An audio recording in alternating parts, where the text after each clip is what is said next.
Okey, Assalamualaikum warahmatullahi wabarakatuh. Selamat. So, abang kakak hari ni saya nak cerita sebiji wajah. Ni wajah Campro tahun 2006. Dah siap cat baru, tayar pun saya dah tukar. Bukan tayar baru tayar second hand je, tapi tayar bunga tebal lah. Abang boleh tengok pada bahagian keliling wajah ni. Okey, sebelum tu sambil-sambil layan video saya tengah review ni, saya minta abang kakak minta follow, minta share, minta like boleh? Minta itu sahaja. Jangan lupa follow saya, masuk akaun saya, follow saya. Okey, wajah ni cantik sangat-sangat, kemas sangat-sangat. Belakang lampu LED Ini bukan lampu standard wajah Lampu ni kalau malam-malam dia jadi cantik, memang cantik. So nombor plate wilayah warna kuning yang merilap, memang cantik kuning dia.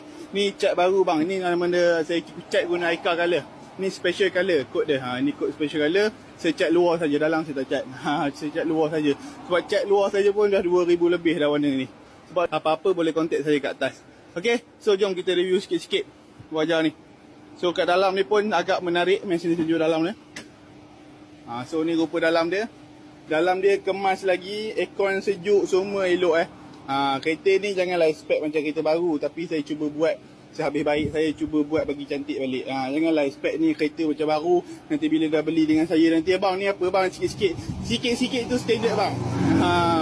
Sikit-sikit tu standard untuk kereta second. Kereta second mestilah sikit-sikit nak kena buat. Takkanlah semuanya komplit cantik dah siap, tak boleh bang. Mesti ada sikit-sikit juga lah abang nak kena buat kereta second. Sebab saya jual murah bang, saya tak jual mahal mana pun. So ni dia pada bahagian belakang. Belakang semuanya kemas lagi. Boleh naik ramai, tak ada masalah. Door trim semua satu set color lagi Saya tak ada tukar apa-apa. Yang mana pecah saya tukar, yang mana rosak saya bergantikan baru. So tinted belakang pun dah ada.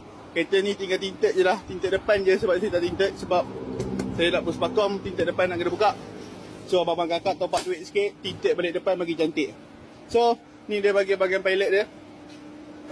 Kemas lagi bang. Rugilah tak tengok video saya sampai habis. Saya cerita detail. Okay, so ni pada bahagian belakang dia. Kemas lagi. Tayar pun bunga tebal bang. Tayar bunga tebal. Okay, jom tengok pada bahagian enjin ni pula.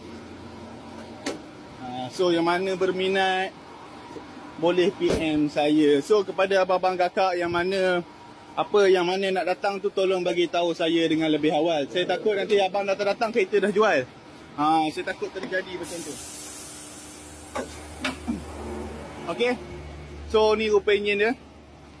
Enjin wajah ni enjin Campro tahun 2006. Tu kepada sesiapa yang datang kat kedai saya, tolong bagi tahu saya lebih awal saya takut nanti jadi macam satu kes tadi, pagi tadi kes datang dia dah dekat sampai tapi kereta tu dah jual.